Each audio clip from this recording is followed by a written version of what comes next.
Hola, ¿qué tal, damas y caballeros? Sean bienvenidos nuevamente a este canal de entrevistas dedicadas a cultura, conocimiento, arte. Recuerde que todo aquel que fabrica conocimiento es bienvenido en este canal. Yo soy su amigo Mario Rangel. Y antes que nada, antes de que se me olvide, no sea malito, suscríbase al canal, regálenos un like, comparta este video en sus redes, con sus amigos, conocidos, para seguir llegando a más audiencia y poderles generar más contenido. Pues bueno, hablando de conocimiento, eh, recuerden, el conocimiento no solo es eh, tomar un libro y leerlo, eh, eh, aprender de memoria algún texto o algo, no. El conocimiento también se tiene que desarrollar, se tiene que, eh, nos tienen que sentar las bases para poder nosotros captar conocimiento y asimilarlo. Y bueno, hablando de esto, tengo el honor, esta ocasión, de tener una gran invitada aquí conmigo, la matemática Nadia Huerta. Nadia, ¿cómo estás? Muy bien, muchas gracias. Sí, bueno, Nadia, siguiendo el protocolo de todos los que pisan este canal, háblanos de ti, por favor. Cuéntanos quién eres, qué haces. Cuéntanos. Ok, pues como ya comentaste, mi nombre es Nadia Huerta, me dedico a la docencia, doy clases a nivel medio superior y superior dentro de la universidad. Me encanta la divulgación y entonces en mis ratos libres procuro hacer algo de divulgación de la matemática, ¿no? Me encantan las historias.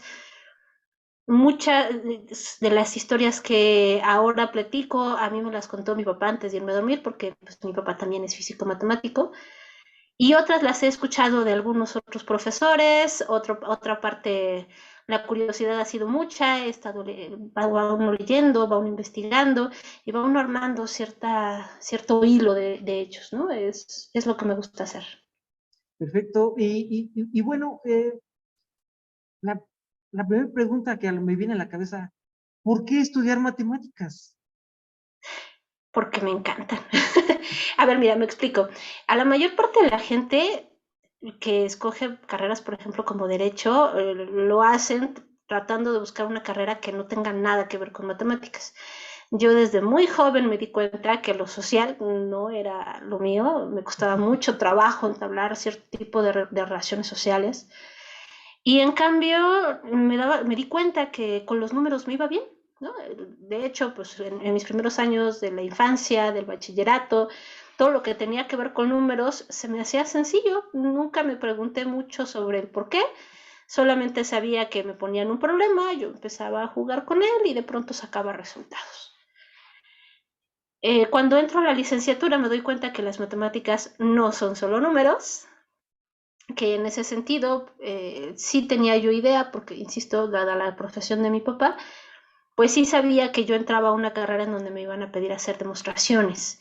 Pero también notaba que la mayor parte de mis compañeros pues no tenían ni idea de lo que era una demostración. Entonces, todos recibimos nuestro baño de sangre o nuestro bautizo de sangre cuando entramos a la facultad, porque en el primer examen, en donde tú crees que pues, toda tu vida has sacado dieces, toda la vida te ha ido bien en matemáticas, pues ¿qué crees? En tu primer parcial ahí está tu 2.5, ¿no? Bienvenido a la honorable Facultad de Ciencias.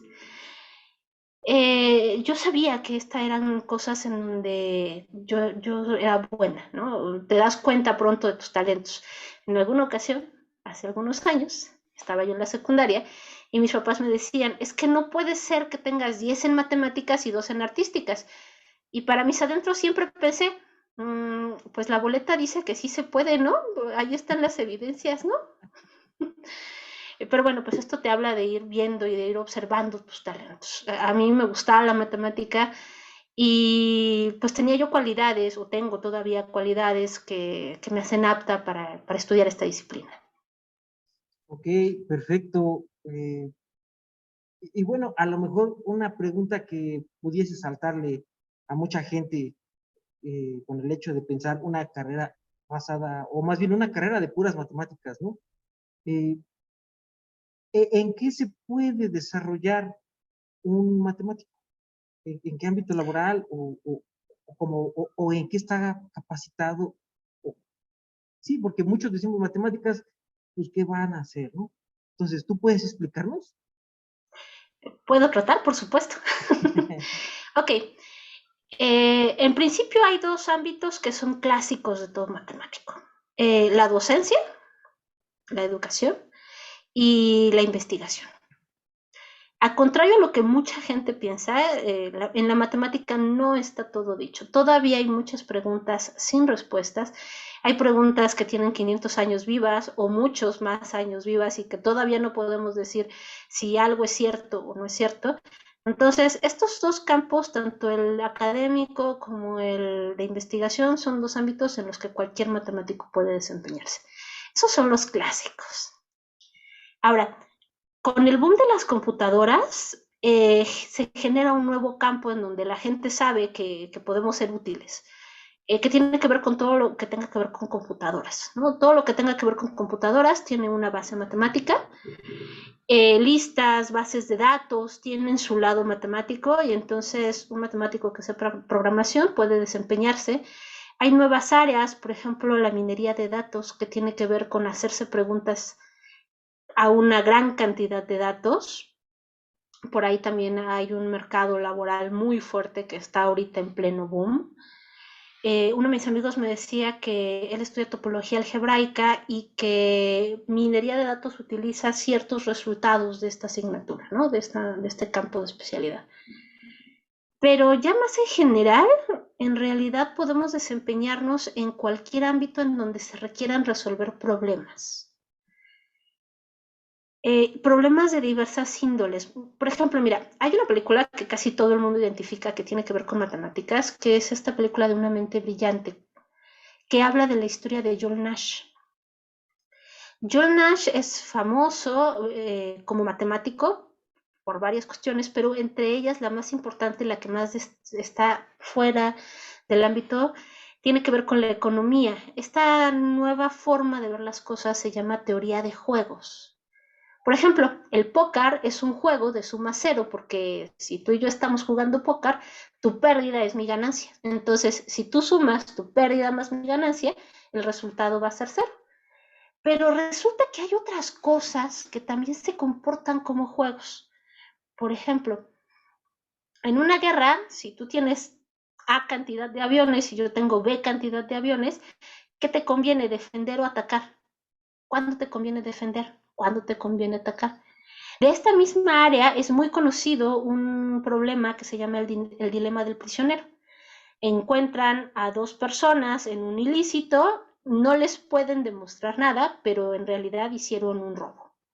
Y entonces, por supuesto, entran los policías malos o los policías buenos con cada uno de ellos y siempre le dice a alguno, ¿no? Tu compañero ya confesó. Si tú no confiesas, se te van 20 años de prisión a ti. Si los dos confiesan, se van 5 y 5 años. Y si tú haces un trato y tu compañero no confiesa, entonces tú te vas libre. ¿Qué conviene más? ¿Decir la verdad los dos? ¿O delatarse el uno al otro los dos? ¿O los dos permanecer callados? Este problema lo resuelve esta rama de la teoría de juegos, pero hay algo todavía más bonito. En Estados Unidos se hizo una venta de radiofrecuencias para poder emitir señales de radio y televisión. Y esta compra se hizo como subasta ordinaria, ¿no? ¿Quién da más? 40, 50. Y entonces esto hacía que casi todas las radiofrecuencias las tuvieran acaparadores. Y en realidad los que hacían el negocio redondo eran estos especuladores de la bolsa. Pero pidieron ayuda a un matemático. Esta matemática demostró que el método más ineficiente para hacer este tipo de ventas era justo el que estaban ocupando, y entonces diseñaron una subasta de una manera diferente, en donde se vendían paquetes similares, con similares características, y entonces la subasta paraba en el momento en el que ya nadie quería cambiar de paquete. Esto hizo que las ganancias fueran para el gobierno, no para los especuladores. Y también hizo que cada compañía tuviera que contratar un experto en teoría de juegos para decir cuándo ya estaban a gusto con el paquete, porque ese era el paquete que más le convenía a sus necesidades. Pero esta es una de muchas ramas de la matemática. Actualmente a la teoría de juegos se le han encontrado un montón de aplicaciones, sobre todo en la economía. Justo por esto Nash gana el premio Nobel en economía. Pero hay muchas otras ramas en donde se requiere del poder de abstracción de un matemático. Por ejemplo, la minería de datos, por ejemplo, la generación de nuevo software o de nuevo hardware. Si bien es cierto que la ingeniería es muy importante para el desarrollo de estas ramas, hay problemas que implican la intervención de un matemático. Oye, Por Nadia, ejemplo, entonces podemos decir que la matemática, al ser una ciencia de miles de años y muy antigua, se va muy de la mano con lo último de la tecnología al día de hoy, ¿cierto? sí, de hecho, podríamos decir que hay historia de la matemática y hay matemáticas que cambiaron la historia. El desarrollo de la ciencia y de la sociedad y de la humanidad tiene mucho, mucho que ver con el desarrollo matemático, muchísimo más allá de lo que la gente piensa. Hay historias, hay desarrollos tecnológicos que surgen gracias a la matemática e incluso hay varios en la literatura. Por ejemplo, en la Eneida de Virgilio se habla de la reina Dido, de la historia de Eneas, y en realidad para que Dido pueda hacer lo que dice la Eneida, requiere de entender bien lo que significa, por ejemplo, el área, de cómo obtener el área de un círculo. Te platico grosso modo, ¿no? Eneas llega a ver a la reina Dido. Dido es la reina de Cartago. Cartago es una población que está en África, si la memoria no me traiciona. Y resulta que cuando Dido llega a Cartago le dice al rey del lugar: quiero que me vendas toda la tierra que se pueda cubrir con la piel de un buey. El rey dijo: de aquí somos, ¿no? Ya encontramos a quién vamos a estafar. Y entonces le pide su precio a Dido. Dido dice: ok, nos vemos mañana. Y al día siguiente Dido va, manda a destazar al buey en cuestión, lo manda a cortar en pequeñas tiras y que todas las va uniendo, total que logra hacer una tira enorme, enorme, enorme, enorme, clava una estaca y con la tira estirada cubre todo el área que tiene que ver con una circunferencia, y de esta forma le quita el puerto más importante y bastante lugar, y pues ahí se funda Cartago. Si quieren saber el final de esta historia, lean la Eneida de Virgilio. Perfecto. Pero, por ejemplo, esta historia tiene que ver con un problema muy importante en matemáticas que se llama el problema isoperimétrico. ¿Cuál es la figura que más área contiene dado cierto perímetro? Y lo cierto es que Dido sabía instintivamente la respuesta. La respuesta es la circunferencia. El problema es demostrar, estar 100% seguro de que no importa cuál sea la figura que se te ocurra, que la circunferencia va a ser la figura que, dado cierto perímetro, va a ser la que más área contiene. Este problema tiene sus variantes, tiene sus aplicaciones. Por ejemplo, tiene que ver con por qué las burbujas de jabón son redondas. Porque la naturaleza es sabia, porque estamos hablando de formas mínimas.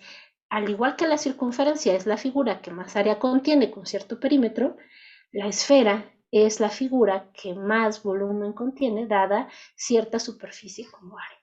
Wow, wow, wow. No, increíble. Muy interesante todo lo que se logra con este conocimiento matemático. Uno, como simple mortal, diría matemáticas, ay, no.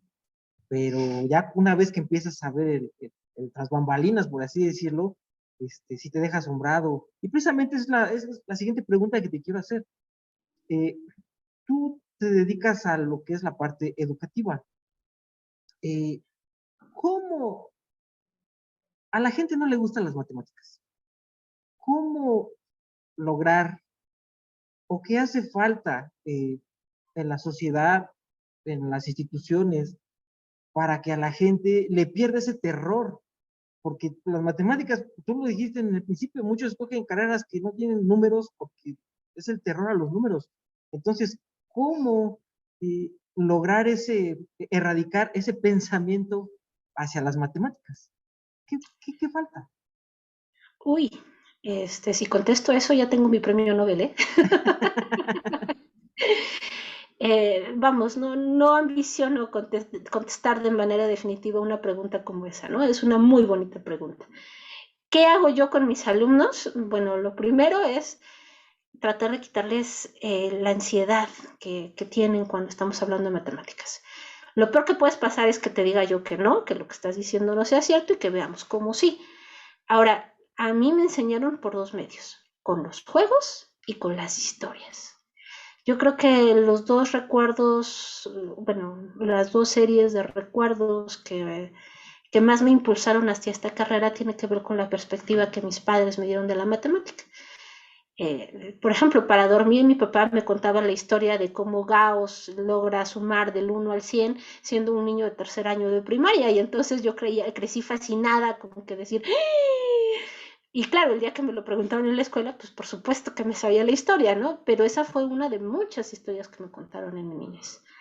Y la otra, mi mamá tuvo a bien enseñarme, por ejemplo, incluso las tablas de multiplicar con las fichas de dominó.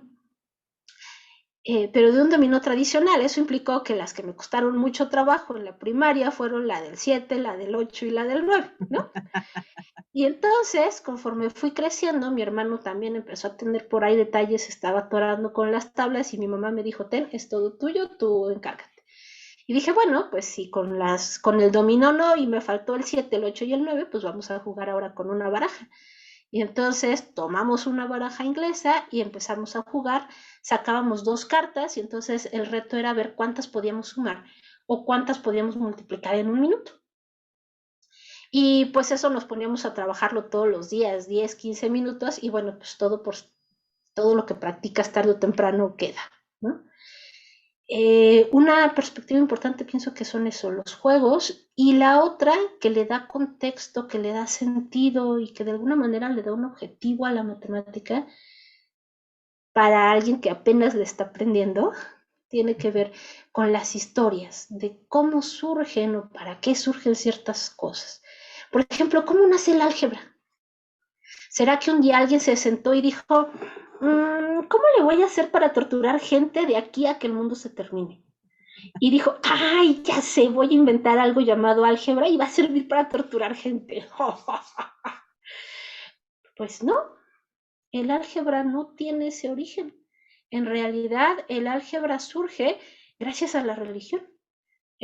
Así como para los cristianos su libro sagrado es la Biblia, así como para los judíos su libro sagrado es la Torá y la Biblia en su Antiguo Testamento, para los musulmanes el libro sagrado es el Corán y el Corán les dice cómo deben hacer muchas cosas en su vida.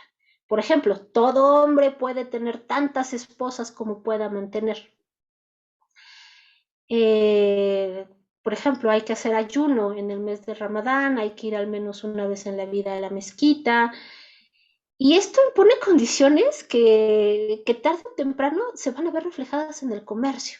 Pero luego, si quieres, platicamos de eso. Entre peras y manzanas, el Corán tiene unos capítulos que hablan acerca de cómo se deben repartir las herencias. Es todo un capítulo, ¿eh? Yo solo voy a citar 2 o 3 versículos porque pues, el tiempo Claro, no lo sé, ¿no? el tiempo es corto. Y si alguien quiere saberlos, por favor, lea el Corán. Dice cosas del estilo de, por ejemplo, a cada hijo varón le ha de tocar lo mismo que a 2 hembras. Si tiene esposa, a la esposa le toca el tercio de la herencia y de lo que quede, a cada hijo varón le ha de tocar a lo de 2 hembras. Si la persona tiene padres, a los padres les toca el cuarto de la herencia, a la esposa creo que les toca el cuarto de la herencia, a la esposa la tercera parte y entonces, según el Corán, a todo el mundo le tiene que tocar. ¿Ok? Y hay otro problemita. Supón que alguien muy listo logra resolver el problema. Y el vecino de al lado también se muere, sniff, sniff. Bueno, pues ¿qué crees? Que todo lo que hiciste ya no va a servir porque ni tiene los mismos parientes, ni la misma cantidad de parientes, ni tiene los mismos bienes. Y entonces, pues hay que volver a empezar desde el principio.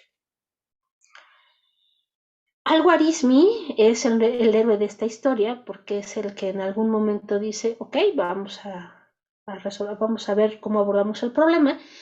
Y además tiene 2 libros, uno de ellos que habla sobre cómo usar el cálculo indio para hacer las operaciones. Por supuesto, ese libro tiene trascendentes implicaciones al grado de que creo que los algoritmos que vemos de suma y multiplicación son los que él publicó en ese libro para difundir y para enseñar. Pero la otra es una idea genial y es genial por lo sencilla.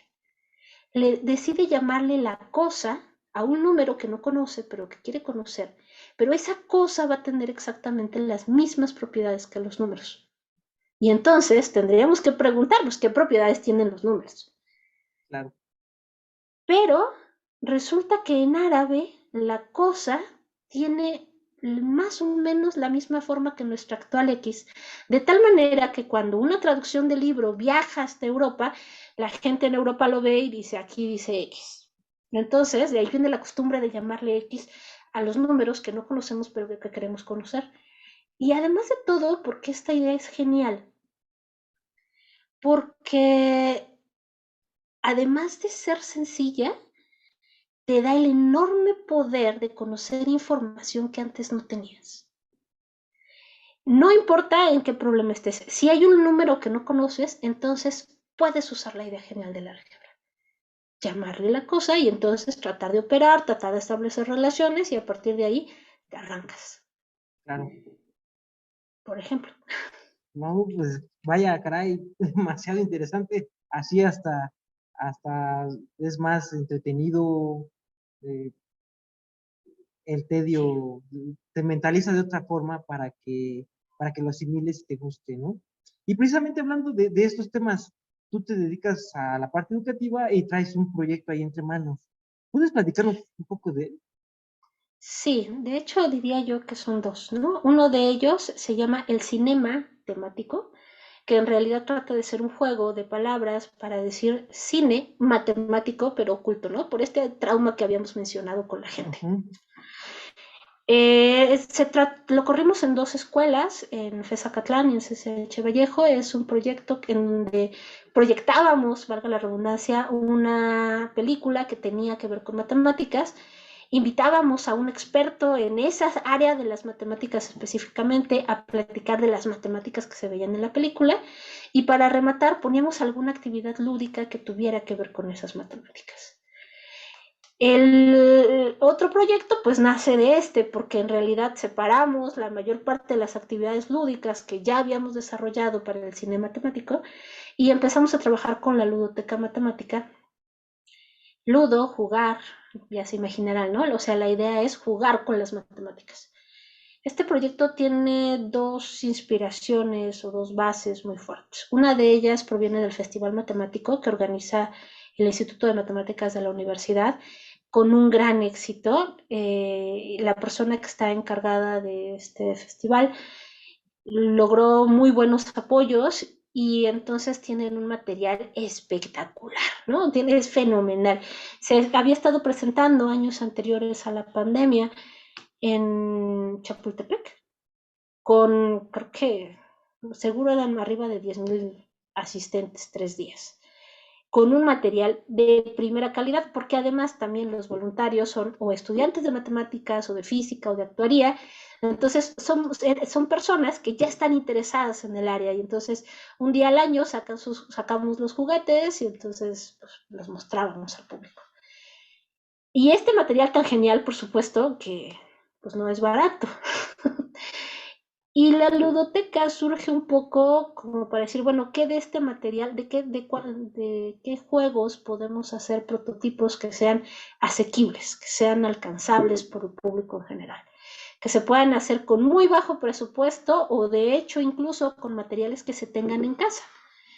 Y bueno, pues contestando esta pregunta surge la ludoteca matemática, empezamos a trabajar con alumnos, les pedimos que hicieran prototipos, por supuesto nosotros estábamos con ellos, les decíamos qué hacer y nos presentamos en 2 o 3 ocasiones dentro del mismo CCH con nuestra variedad de juegos adaptados, ¿no? Con el tiempo hemos aumentado algunas aplicaciones, hemos aumentado algunos otros juegos de invención del equipo, porque pues no todas estas ideas son mías, tengo un equipo de trabajo como debe de ser. Y pues estamos en eso. Esta pandemia hemos adaptado varias de estas actividades a medios digitales, ¿no? Un poco para poder jugar desde lejos, porque, por ejemplo, todo el mundo hemos jugado gato presencial, pero bueno, ¿cómo jugaríamos gato por este medio? Y sí, sí se puede.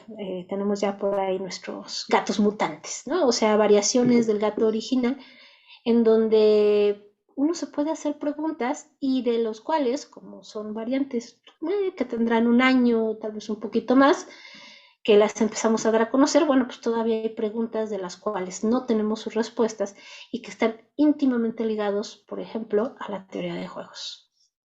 Ok, perfecto. ¿Hay algún lugar, alguna página de internet, algo donde se pueda saber más de estos gatos mutantes? El plan es que sí. Este es nuestro canal, se va a llamar Magas, o se está llamando Magas CCHeras, Magas por matemáticas, pero es de este lado, ¿verdad? ¿No? No, ¿No? desde el ¿Es otro. de este? Aquí Este, está. Matemáticas, álgebra y geometría analítica, por eso lo de Magas, y porque además ahorita el equipo en su mayoría somos mujeres, ¿no? Entonces, pues aquí yo espero que el próximo fin de semana ya esté disponible la charla acerca de los gatos mutantes. Tenemos la grabación, está cocinándose, hay que editarla, por supuesto, para ofrecer el mejor material posible. Y en eso estamos, ¿no? Este es nuestro canal, este va a ser nuestro canal de YouTube. O está perfecto, haciendo, o sea, ya existe, ya está puesto, ya hay algunas listas de reproducción, pero apenas vamos a subir nuestro primer material. perfecto. De todas formas, vamos a poner aquí abajo en la descripción del video el enlace al canal y en cuanto tenga el link o la información ya está Nadia, les vamos a dejar todo completo en la descripción. Oye, Nadia, además, quien desee contactarte, ¿tienes redes sociales, correo? ¿Cómo se pone en contacto respecto al cine matemático y a esto Ajá. de los gatos mutantes? Bueno, en realidad sería la ludoteca matemática. Los gatos mutantes son solo una de las Ah, ok. actividades que trabajamos en la ludoteca. Ok, mira, mi correo electrónico es nhuertas, Ujú, con h y s, punto, cch, arroba, gmail.com. perfecto. Igual ese se los dejamos en la descripción del video para que si están interesados saber más, ahondar más en el tema, pueden contactar a Nadia y ella con gusto nos va a dar los pormenores de toda esta revolución educativa con las matemáticas. Incluso fíjate que mucho en ese sentido, ahorita hemos empezado a trabajar con algunas conferencias. Lo que te estoy contando ahorita del álgebra, por ejemplo, es un pequeño extracto de una conferencia que armamos para el proyecto de Jóvenes hacia la Investigación y que, bueno, pues el plan es comenzar a difundirla, ¿no? Es un pequeño extracto, la charla tiene más cosas porque resulta que la época en la que vive y trabaja Al-Khwarizmi es por ahí del año 860 después de Cristo, que precisamente es el año en el que gobierna Harun al-Rashid. Harun al-Rashid es el califa que aparece en las Mil y una Noches como personaje de muchas de las historias. Entonces, pues, vamos, es el ambiente de, ¿no? Y se platican muchas más cosas, por supuesto, en estas charlas completas. Perfecto, Nadia. Bueno, pues el tiempo apremia, el tiempo es corto. Esta plática puede dar para más. Espero que haya una segunda parte una vez que tengas ya tu canal todo lanzado. ¿Ok? Sabes que cuentas con el apoyo de este canal. Muchísimas Este, gracias. pues bueno, el tiempo se nos acabó. No sé si tengas algo más que decir. Danos una oportunidad. La matemática puede ser preciosa. No les voy a mentir, es difícil, pero conlleva todos los que somos matemáticos tarde o temprano nos enamoramos de la sensación de haber cumplido o logrado algo que poca gente quiere hacer, pero que mucha más sería capaz de hacer. Está bien que no todos sean matemáticos, les juro que nadie quiere ver gente demasiado distraída y que no le importe, no sería sano para el mundo, pero está bien que sepan dos cosas. Una, ¿qué matemáticas necesita su carrera? Porque créanme, incluso los abogados utilizan matemáticas. Y dos, que sepan cuándo llamar a un matemático, qué tipo de problemas puede ayudarles a resolver. Eso sería todo por mi parte. Muchísimas gracias. Perfecto, Nadia. Pues muchas gracias y amigos, muchas gracias por ver este video. Recuerde, no sea malito, suscríbase al canal, píquele a la campanita de las notificaciones, comparte este video para llegar a más audiencia, compártelo con sus amigos, sus conocidos, redes sociales.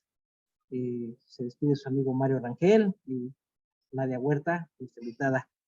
Hasta luego. Hasta luego.